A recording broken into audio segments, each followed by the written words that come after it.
Retour des investisseurs dans notre pays, le groupe français Altafir s'engage dans l'agro-industrie, les mines et les énergies renouvelables avec transfert de technologie au bout. De logements sociaux pour la ville de Bougouni, ils sont 40 Bougounika à recevoir leurs clés des mains du ministre du Logement, des Affaires foncières et de l'Urbanisme. L'activité économique reprend peu à peu à Gao. Les femmes retrouvent à nouveau le chemin du marché à légumes abandonné pour cause d'insécurité. Nous sommes vendredi 15 mars. Mesdames et messieurs, bonsoir et bienvenue dans cette édition que nous commençons par les activités chez le président de la République par intérim. Deux nouveaux ambassadeurs ont présenté leur lettre de créance au président de la République par intérim. Il s'agit des ambassadeurs du Royaume d'Espagne et du Grand-Duché du Luxembourg. Le premier réside à Bamako et le second dans son pays, le Luxembourg. Compte rendu signé Ibrahim Traoré.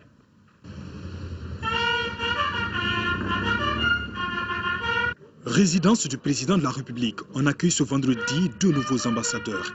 D'abord, celui qui représente désormais le Royaume d'Espagne au Mali, avec résidence à Bamako. Il s'appelle José María Matres Manso.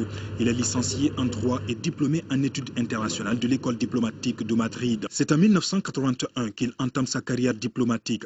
De cette date à 1987, il est premier conseiller de l'ambassade de son pays, respectivement à Téhéran, à Pékin et à Tokyo. Il a occupé aussi le poste de sous-directeur général des plans et coopération avec la Guinée équatoriale et l'Agence espagnole de la coopération et du développement. Entre 1999 et 2008, il est respectivement consul général à l'ambassade d'Espagne à Shanghai, ministre conseiller à l'ambassade d'Espagne à Bangkok, consul général à Oran en Algérie et à Caracas au Venezuela. Il sera ensuite coordinateur européen pour la politique migratoire de l'Union européenne en Afrique en sa qualité de ministre des Affaires étrangères et de la coopération. Jusqu'à sa nomination au Mali, M. José María était consul général d'Espagne à Sao Paulo au Brésil. La seconde personnalité venue présenter sa lettre de créance au président de la République par intérim est l'ambassadeur du Luxembourg au Mali avec résidence à Luxembourg. Martine Schomer est diplômée en langue et civilisation russe et chinoise. Elle fut notamment conseillère diplomatique du Premier ministre de son pays. Elle a été aussi ambassadeur en République populaire de Chine avec co-accréditation en Mongolie, à Singapour et au Vietnam. Martine Schomer occupe ensuite le poste de directrice des affaires politiques au ministère des Affaires étrangères du Luxembourg avant d'être nommée ambassadeur en Allemagne et représentant permanent de son pays auprès de l'Union européenne à Bruxelles. Jusqu'en août 2012, le nouvel ambassadeur du Luxembourg au Mali était directrice de la coopération au développement au ministère des Affaires étrangères de son pays. Autre activité à la résidence du président de la République par intérim, le professeur Dioncounda a reçu en audience le premier secrétaire du Parti socialiste français Harlem Désir et l'ambassadeur de la République fédérale du Brésil, Aïssata Ibrahim Meiga, pour le compte-rendu.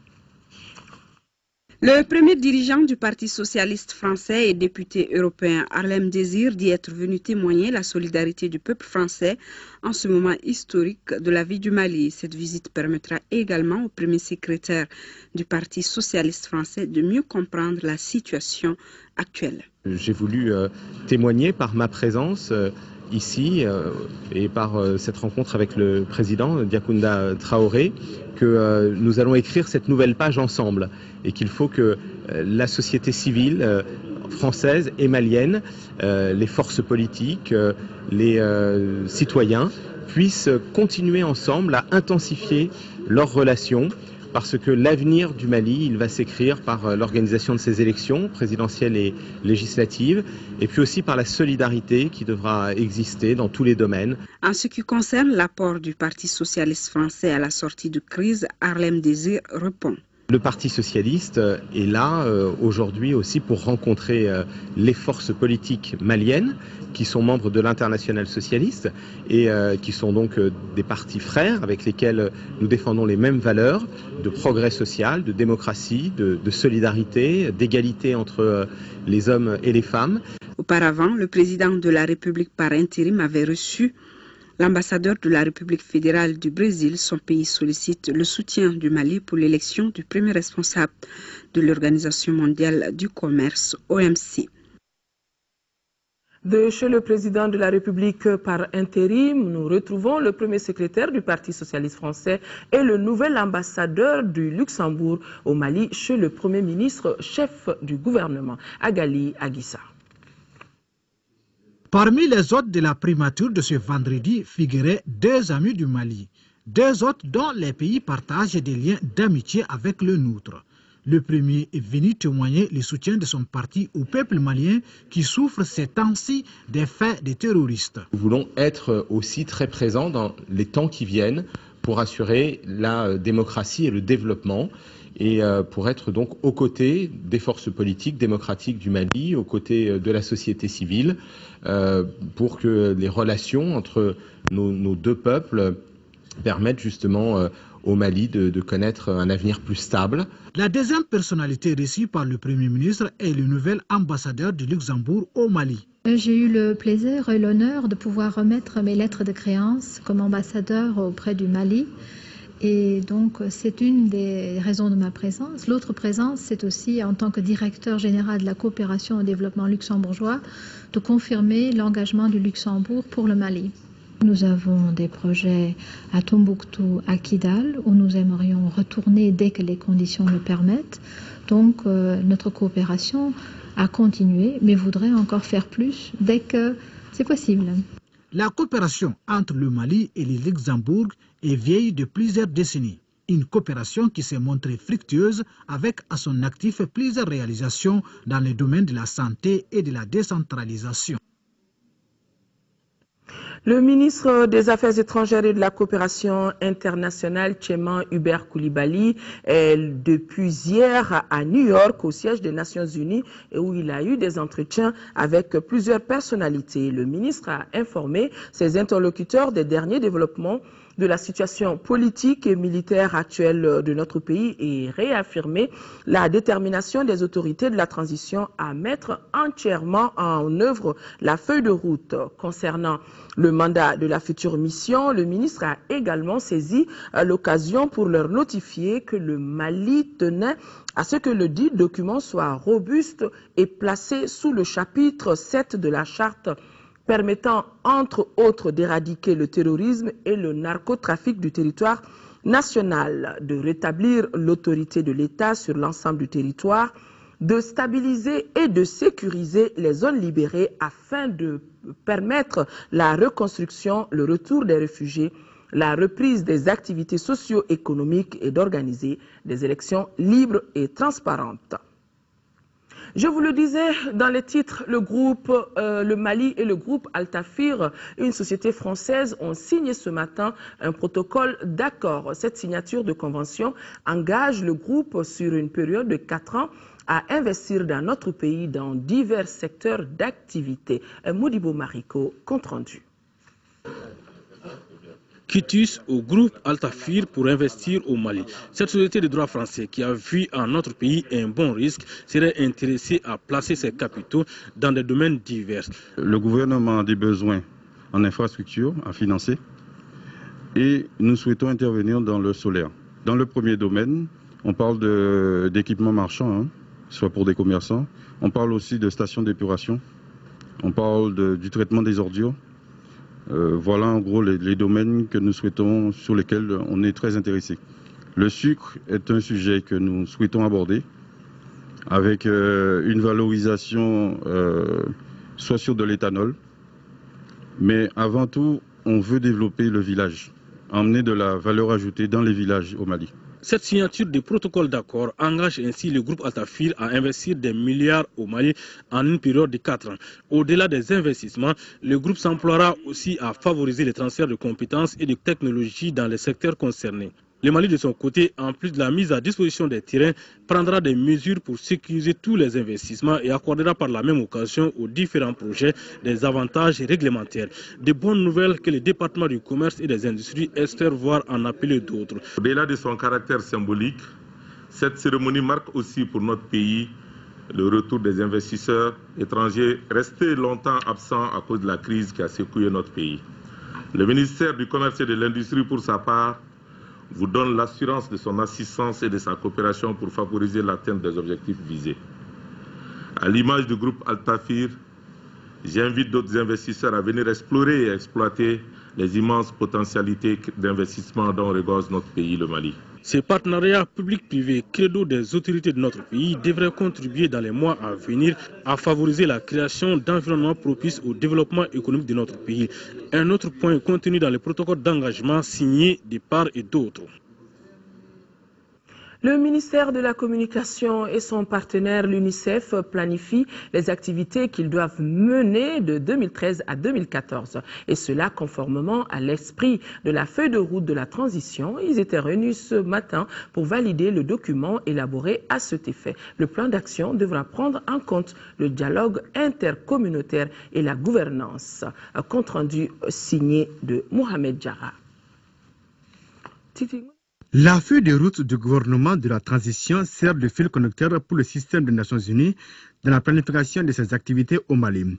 Après avoir tiré les leçons de la crise sécuritaire de 2012, l'UNICEF retrousse ses manches pour mieux entamer l'année 2013. C'est tout le sens de cette réunion avec l'un de ses partenaires clés, le ministère de la Communication, à travers l'ORTM. La réunion doit déboucher sur la validation d'un document qui fera ressortir les activités à mener pendant la période 2013-2014.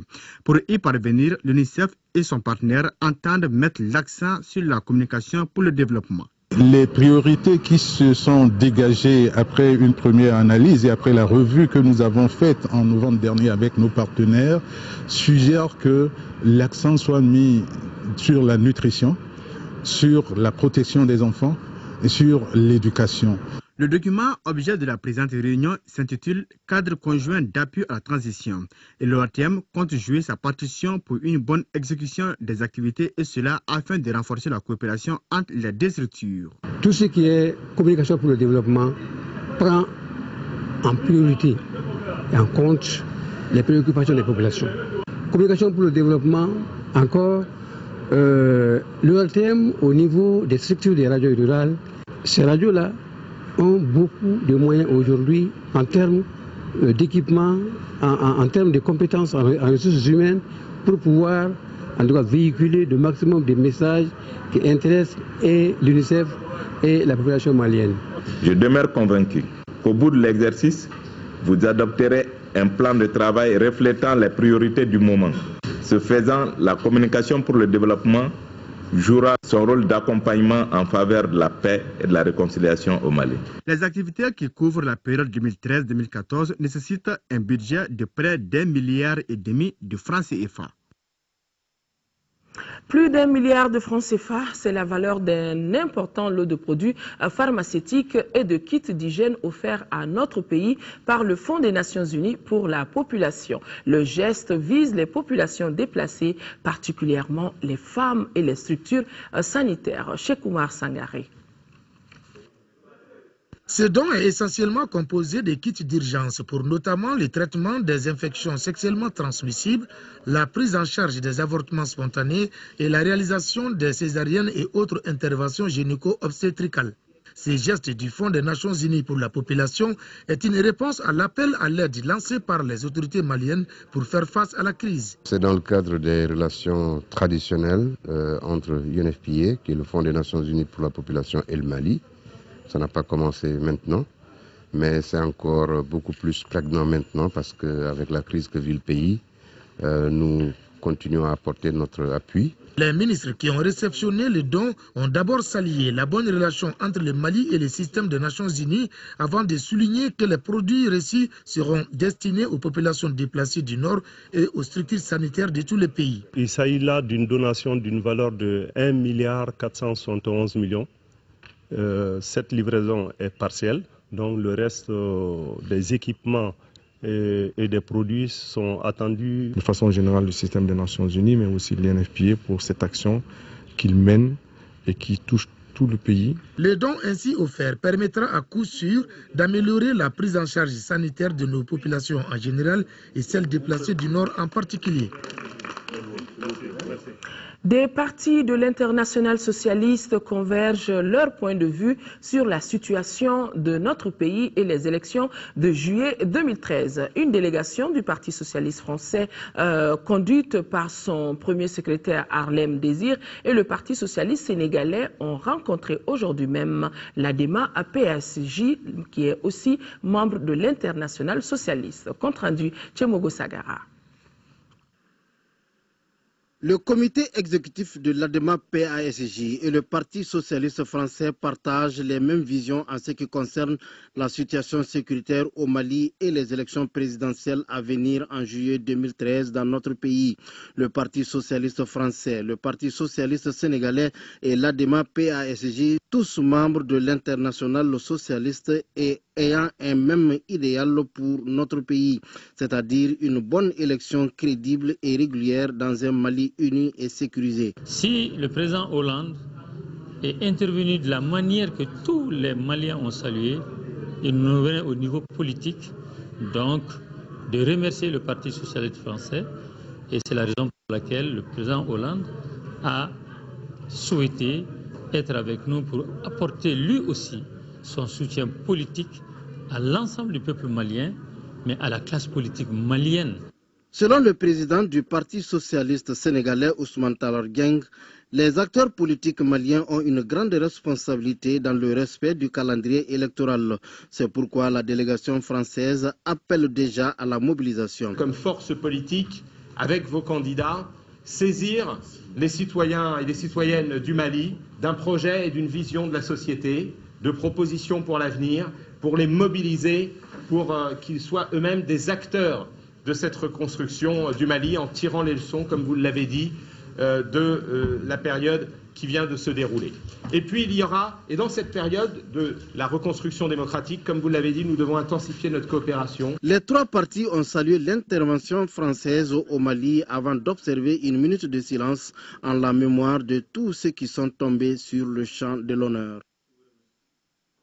Restons avec les partis politiques pour dire qu'une délégation du Bureau politique national du Rassemblement pour la démocratie et le progrès RDP a rencontré une délégation du Bureau politique national du Rassemblement pour le Mali RPM. Les deux délégations ont fait un tour d'horizon de leurs relations bilatérales et les grandes questions d'actualité nationale et internationale et ont décidé d'investir ensemble et de soutenir le candidat Ibrahim Boubacar Keïta à la magistrature suprême à l'occasion de l'élection présidentielle prévue en juillet 2013, de mettre en place une commission mixte pour approfondir les questions d'intérêt commun et enfin de converger leurs forces pour bâtir un projet politique durable au service du peuple malien. International Relief and Development, IRD Mali, vole au secours de 26 organisations féminines qui opèrent dans les domaines de la production et la transformation du sésame et du fonio dans les régions de Koulikoro, Ségou, Mopti et du district de Bamako. Le projet vient de mettre à leur disposition un important lot de matériel et d'équipements post-production pour un coût total de 222 millions de francs CFA. Abdrahman Meiga, compte rendu. D'un coût de 222 millions de francs CFA, ces équipements se composent entre autres de batteuses, de décortiqueuses, de foyers à gaz, de séchoirs solaires de tamis rotatifs, de souffleuses et de presse-huile. Ils ont été offerts par le projet Secours et Développement International IRD. Cette donation est destinée à appuyer 26 organisations féminines des régions de Koulikoro, Ségou, Mopti et du district de Bamako dans la production et la transformation des chaînes de valeur sésame-fonio. Le choix de ces deux filières aux chaînes de valeur tient du fait qu'à travers les différentes études et enquêtes préalablement réalisées, IRD a constaté que c'était des filières pratiquement délaissées et négligées, mais qui pourtant revêtent d'un potentiel énorme, tant sur le plan économique que sur le plan alimentaire et nutritionnel. Je saisis ici l'occasion pour féliciter l'ensemble des acteurs et particulièrement les producteurs, les productrices, ainsi que les femmes transformatrices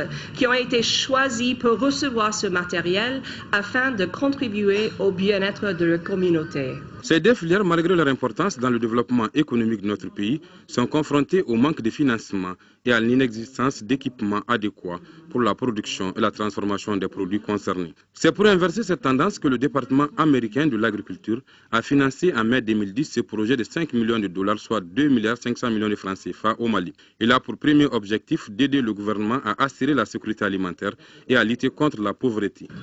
En remettant des équipements appropriés, l'initiative IRD contribuera à améliorer l'environnement des unités en favorisant le renforcement des capacités techniques de valorisation des productions agricoles nationales, de mettre sur le marché des produits nationaux de qualité reconnus et certifiés. En décidant d'appuyer ces actrices du développement, le projet Secours et Développement International IRD vise 3 objectifs. D'abord, accroître la production et la productivité du sésame et du fonio. Ensuite, améliorer le traitement et la transformation des produits dérivés du sésame et du fonio. Enfin, accroître la consommation et la commercialisation des produits dérivés. Une délégation du collectif des élus du nord du Mali était en visite au Burkina Faso à la rencontre des réfugiés maliens dans ce pays. Si la délégation n'a pas pu se rendre dans les camps de réfugiés pour des raisons de sécurité, elle a pu rencontrer des représentants à Ouagadougou et à Dori. Le récit de nos envoyés spéciaux Abdul Salam Bambara et Soumaïla Berté. La visite des élus du nord du Mali aux réfugiés maliens au Burkina Faso se voulait une mission porteuse de messages de fraternité et de soutien à nos compatriotes en situation de détresse dans ce pays. Mais la réalité du terrain a fortement pesé sur le déroulement normal de la mission. À Dori, capitale de la région frontalière avec le Mali, qui abrite 2 des plus grands camps de réfugiés maliens au Burkina Faso, la nouvelle est tombée comme un coup de massue. Des éléments rebelles ont infiltré les camps de Goudebo et de Matao, une information que confirment les autorités locales. Connaissance, oui. Bon, c'est normal, puisque il y a une première entrée. Bon, et qui a fait l'objet même d'un recensement de 2e niveau par le HCR. Bon, donc ces gens sont connus. Ensuite, il y a eu une évolution au nord Mali. Bon. Et dès que la situation évoluait, il y a eu des nouveaux venus. Bon, ces nouveaux venus qui étaient toujours là-bas. Bon, c'est tout à fait normal que chacun cherche le refuge. Pour des raisons de sécurité et sur les recommandations du gouverneur de la région de Dori, la délégation ne fera pas le déplacement dans les camps. Elle a pu rencontrer à Dori et à Ouagadougou des leaders communautaires des camps.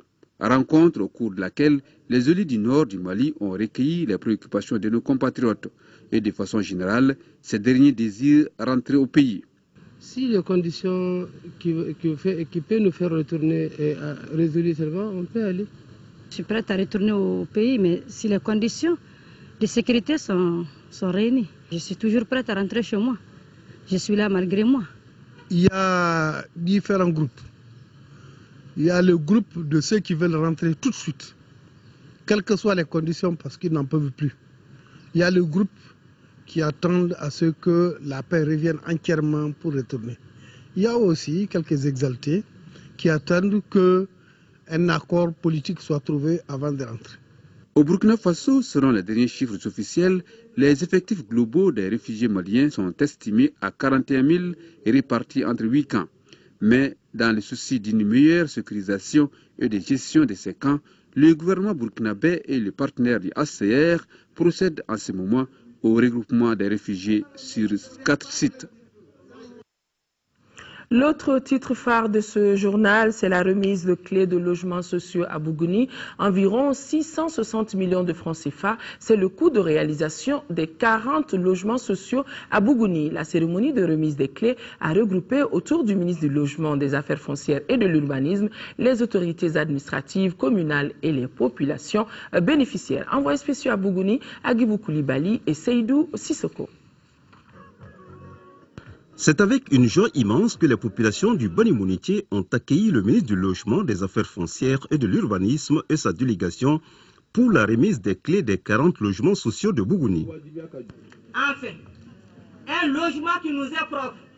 Est-ce vrai? Il est tout près, à quelques pas d'ici.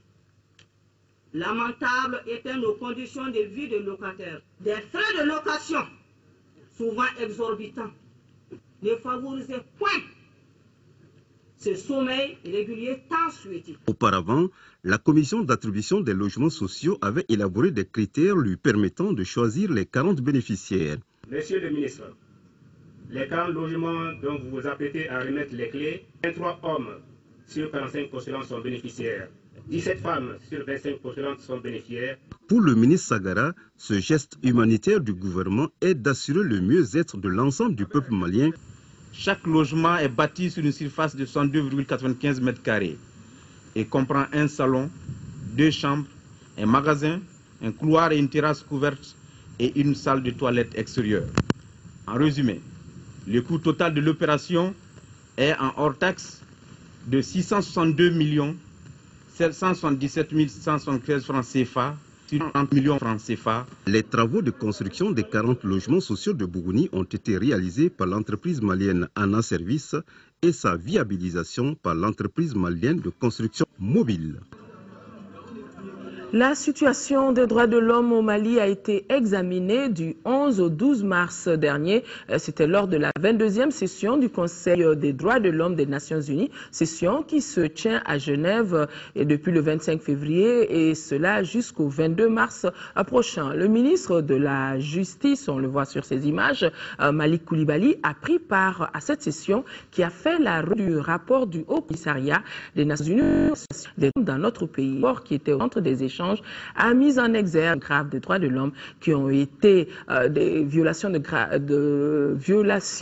droits de l'homme qui ont été commises depuis les actes contre le Mali par le MNLA, ACMI en Sardine et le Moujao de janvier 2012 à nos jours. Depuis lundi dernier, les femmes de Gao ont repris le chemin du marché de légumes de la ville. Et la bonne nouvelle, c'est que l'armée française a pris l'engagement d'aider financièrement à sa construction. Les femmes ont reçu la visite d'une délégation du PC opérationnel de Gao. Récit de nos envoyés spéciaux, Moussa Arimeiga et Aliou Touré. Gao, nous sommes ici au marché de légumes, au cœur de la ville, la cité des Eskia, en compagnie d'une délégation de la hiérarchie de commandement des forces armées maliennes pour annoncer la bonne nouvelle, celle de la réouverture du marché aux femmes, mais désormais de 6h à 18h. Et voilà du reste ce qui reste des ruines du marché de légumes de Gao, conséquence des combats violents ayant opposé les forces franco-maliennes aux djihadistes et terroristes infiltrés ici il y a quelques jours et délogés de là grâce à la puissance de feu nourrie et conséquente des forces combinées et dont cendres et gravats, murs brûlés et noircis portent encore témoignage de ce que quelque chose s'est passé ici et là. La visite guidée du marché en compagnie du conseil municipal et des représentants des commerçants détaillants a permis au lieutenant-colonel Nema Sagara, à charge des relations civilo-militaires, au nom du colonel-major Didier Dako, commandant en chef du théâtre des opérations des forces armées, de passer des instructions de la hiérarchie et échanger directement avec les pêcheurs sur la vigilance à observer du côté du fleuve, puis avec les femmes et les féminines de Gao investies dans l'assainissement. Là, sur le fond de Takamba, 40 reconnaissances sont alternées avec instructions et consignes en temps de guerre. Assainir notre ville, assainir très bien notre ville. Et ça ne s'arrête pas ici parce que présentement les autorités ne sont pas sur place. Donc nous, on trouve que les autorités qui s'occupent de l'assainissement de la ville ne sont pas sur place pour le moment. Donc nous les femmes, on va s'organiser pour bien assainir la ville. Nettoyer le lieu où les jihadistes là étaient logés. On les nettoie, on regarde partout, on fout pour nettoyer la ville, pour que notre ville reprenne sa vie ancienne. Très contente de cette visite-là. Je suis avec elle, je suis avec les jeunes patriotes, les sages, pour qu'on puisse avoir une paix ici, que les gens vivent en liberté. Parce que je vois que maintenant, elles sont en train de laisser les djihad. Elles sont libres, elles sentent les voiles, elles sentent liberté, elles se sentent en sécurité. Notre présence ne fait qu'augmenter leur assurance pour cette sécurité. Au nom d'actions combinées et concertées, et pour un meilleur partage et usage de l'information, une séance de travail avec les forces françaises s'est tenue au camp militaire de Gao dans l'après-midi. Là, l'armée française réitère à la fois sa fierté d'être aux côtés du Mali dans la lutte contre le terrorisme et annonce un appui immédiat à la reconstruction du marché de Gao. Donc le premier gros objectif pour nous, c'était le rétablissement du marché de Gao qui avait été détruit il y a une bonne quinzaine de jours par les combats qu'il y avait eu. Donc il y a une semaine, on a mené une évaluation du marché, aussi bien du marché couvert que du marché des femmes. On a monté un dossier et là, normalement pour le marché couvert, d'ici demain, je devrais avoir la signature du responsable des finances de la brigade Serval qui devrait donner son accord pour réhabiliter le marché couvert. La salle de conférence Edmond Hervé de la Maison du Partenariat de Bandiagara a abrité le 14 mars dernier le 6e conseil d'administration du programme de compétitivité et de diversification agricole. Correspondance depuis Mopti de Mahamar Ibrahim Touré.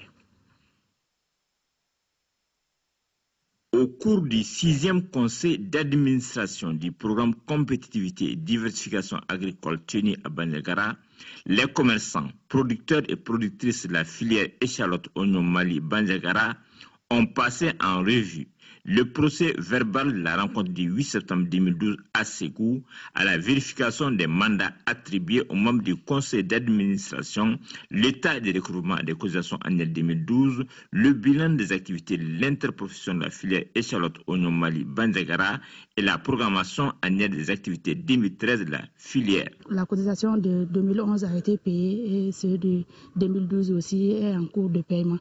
La filière marche très bien. Les difficultés rencontrées par les producteurs et productrices de la filière échalote oignon méritent d'être améliorées. La première difficulté, c'était le système d'irrigation, d'arrosage. Et deuxième problème, c'est le problème de conservation. Et la troisième grande difficulté, c'était l'organisation. L'interprofession de la filière échalote oignon Mali est la deuxième plus grosse interprofession du pays après celle du coton et avant celle de la pomme de terre.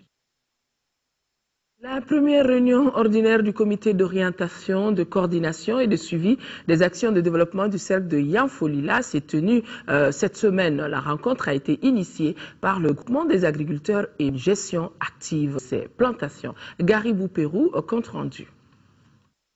Les programmes de traitement des plantations de mangue, c'est l'action de cette première session du comité local d'orientation, de coordination et de suivi des sections de développement du cercle de Yanfolila dirigé par Yaya Sangaré. Cette session est une initiative du groupement des agriculteurs et planteurs.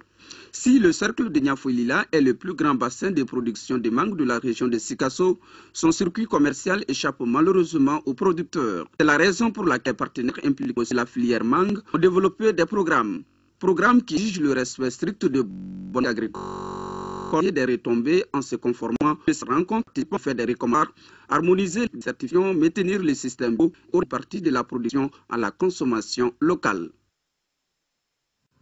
Un défilé de mode hier soir à Bamako, une initiative de l'association Mali Studio en partenariat avec Suède, notre pays, et cela dans le cadre de sa politique de développement de projets culturels. Cette manifestation a pour objectif promouvoir le textile et combler vide suite à la crise sociopolitique que traverse notre pays. À ce filet, Décor à la dimension de la soirée, un public trié au volet, une dizaine de top modèles issus du gotage de ce défilé de inédit. Le concept ici par un complexe hôtelier à Djenné dans la région de Mopti aujourd'hui. Seulement à l'hôtel à Djenné, très bien, il n'y a pas de touristes maintenant. On ne vend plus dans notre boutique, alors nous avons fait une boutique en ligne et aussi nous avons notre collection ici.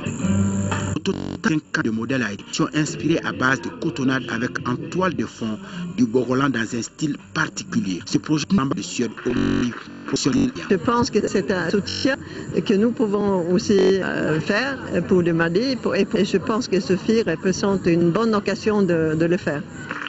quelques privilèges. J'ai trouvé qu'il y avait une très belle combinaison entre les imprimés et les formes. Et c'est ce qui rend ça absolument charmant. Qu'on peut faire des choses intéressantes. Inexploité. À l'issue du défilé, l'assistance a eu droit à une visite guidée de la galerie ethnique women, toujours à la Villa Soudan, où sont exposées les différentes collections des objets d'art et autres accessoires de mode. Toute la collection que vous avez vue au défilé, vous pouvez la retrouver ici dans la boutique. On a tous les modèles et les tailles qui manquent, etc. C'est possible de faire du sur-mesure aussi. Créée en 2007, l'association Mali le fiche de sur sport football, compétitions africaines de clubs, les 11 créateurs qualifiés en 16e de finale de la Coupe de la Confédération vont jouer demain à Tunis contre l'Étoile sportive du Sahel. Un autre défi pour les pensionnaires de Nyarela qui affichent leur ambition dès cette rencontre allée. Al-Jumatina. Après le Stella Club, c'est une autre pointure du football africain qui va croiser les 11 créateurs, en l'occurrence l'Étoile sportive du TEL de Tunisie. Déjà chez les pensionnaires de Nyarela, l'on est en train d'entreprendre les voies et moyens pour mieux aborder cette mission tunisienne. On prend le match très difficilement. Et puis, bon, il faut être surtout fort moralement. On va essayer de chercher les 3 points là-bas. À défaut de 3 points, chercher un point. Donc voilà, puis bon, on essaie de préparer le match retour chez nous ici. On est habitué maintenant au défi. Et on s'est mis ça dans la tête. Il faut qu'on grandisse aussi. Donc on a commencé à s'habituer à ça. Et le coach nous a beaucoup dit toujours, il faut avoir toujours la rigueur, il faut toujours penser à devant. Mais on va essayer de faire notre mieux pour pouvoir obtenir au moins le bon point là-bas et venir gérer le reste ici au retour. Devenu l'un des meilleurs clubs du pays, les 11 créateurs de Nyarela vont devoir s'appuyer sur leurs propres qualités. Puisqu'en face, c'est un adversaire coriace, habitué des grandes joutes et surtout qui a beaucoup de potentialité. On va essayer de jouer avec toute notre arme dans les mains pour pouvoir, si possible, remporter la victoire en Tunis. Je sais que les Maghrébins, ils ont leur style. Ils aiment des jeux, des petits jeux rapides, ils sont très vivaces. Mais c'est des joueurs aussi qui n'aiment pas la vitesse de l'adversaire. Avec 6 victoires, 3 nuls et 3 défaites après 12 journées en championnat tunisien, soit 21 points, cependant l'Étoile sportive du Sahel jouera la rencontre à huis clos pour cause des sanctions par la CAF. C'est samedi à 15h temps universel. Il nous a quittés hier. Des obsèques dignes de son rang ont été organisées aujourd'hui. Tous, le président de la République par intérim, plusieurs personnalités politiques et administratives et des forces armées de sécurité ont accompagné en sa dernière demeure le colonel Koké Dambélé, grand chancelier des ordres nationaux au cimetière de Niamakoro. Né vers 1934, l'homme aura marqué l'histoire de notre pays par son sens du devoir bien accompli, sa sociabilité. Mahamadou Doumbia était présent. Le colonel Koké Dambélé, grand chancelier des ordres nationaux, n'est plus. Né vers 1934 dans le canton de Bolomissé, cercle de Ségou, de Fessiraba et Feu Norobadiara, l'homme aura retenu l'attention de tous par sa grande taille, son humilité, sa sociabilité et l'amour de la patrie. Il fut incorporé comme engagé volontaire dans l'armée française le 3 octobre 1953 et affecté à la première compagnie de bataillons africains du Sahel occidental de Caille. Autorisé à faire valoir ses droits à la retraite le 30 juin 1992, il a consacré le reste de son existence à la grande chancellerie des ordres nationaux. Après le Fortum en 1960, feu colonel Koké Dambélé effectua avec brio de nombreux stages de formation, dont entre autres les coups d'état-major en France en 1982 et ceux de la prestigieuse école des hautes études de défense nationale en 1986 en France. Il gravit différents grades de la hiérarchie militaire, de caporal en 54 à colonel en 90. Bien qu'atteint par la limite d'âge en 91, il fut maintenu en activité pendant 6 mois pour raison de service. Pour l'accompagner en sa dernière demeure et lui rendre un dernier hommage, toutes les personnalités politiques et administratives et celles des forces armées et de sécurité étaient présentes. Je suis un de ces promotionnels, n'est-ce pas, de l'école militaire. Et depuis l'école jusqu'à ce qu'on a réintégré l'armée nationale en 1961. Et Koké Dembélé, il faut l'avouer, a été un homme d'honneur, un officier exemplaire. On retiendra qu'il a toujours été un soldat exemplaire sur tous les points. Et nous l'avions très sincèrement que parmi nous, il était le meilleur. Il était le meilleur soldat. Sa tenue, son comportement de soldat était toujours admirable. Et il a servi son pays avec un dévouement exemplaire. Là, comme Koké Dembélé, on n'en trouve pas beaucoup dans une armée africaine. Le colonel Koké Dembélé, grand croix de l'Ordre national du Mali, qui repose désormais au cimetière de Niamakoro, laisse des parents, amis, épouses, fils et petits-fils inconsolables. Il y a ses compagnons d'armes, qui sont deux, Youssouf et Moussa. Je leur demande de penser à sa famille. Repose en paix, colonel. Il a été présent à toutes les cérémonies d'hommage de la nation, à tous les disparus distingués de la République. Hier, le colonel à la retraite Koké Dembélé, le grand chancelier des ordres nationaux, s'en est allé et à l'âge de 81 ans. Sori Ibrahima Keïta l'avait rencontré en 2006 pour un clin d'œil sur son riche et long parcours. Nous vous proposons quelques séquences, le portrait en guise d'hommage à l'homme dont les obsèques se sont déroulées cet après-midi même. Nous pouvons réussir. Nous devons réussir. Nous réussirons. Qu'on a trop.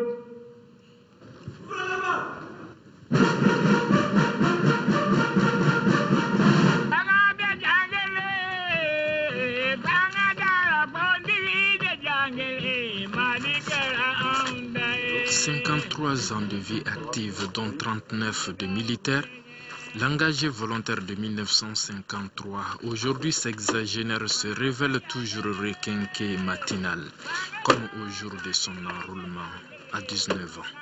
Comme vous voyez, je pars tôt, et dès que je suis au bureau, je me mets au travail immédiatement. Le grand chancelier des ordres nationaux doit avoir son rythme, ses méthodes. Et le colonel a les siens, travaillant 12 heures sur 24 et 7 sur 7. Cela depuis le 25 mai 92. Un caractère et une habitude forgés par une carrière militaire bien remplie. Le sergent comptable successivement devenu lieutenant-commandant de compagnie, puis chef de cabinet et directeur des études EMIA de Kati.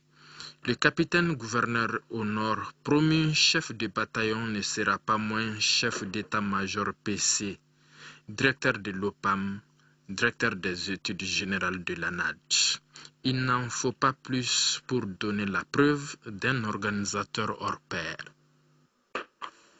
Je inscris les tâches que nous devons faire dans la journée. Bardé d'une dizaine de décorations dont le grand officier de l'ordre national, Koké Dembélé était tout indiqué pour la confiance présidentielle.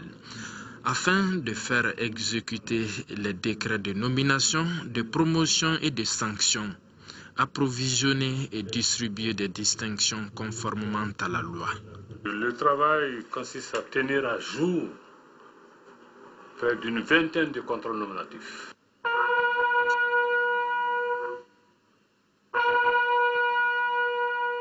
Le grand chancelier est encore là, chaque fois qu'un médaillé décède, afin de veiller aux honneurs militaires qui lui sont rendus.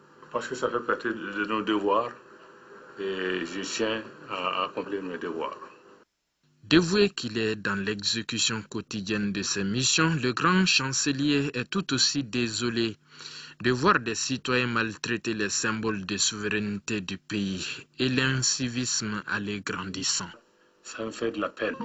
Le vice-champion de l'AOF aux 400 mètres préfère, face aux interlocuteurs qui l'ennuient, des mots-phrases tels que oui, non. Affirmatif.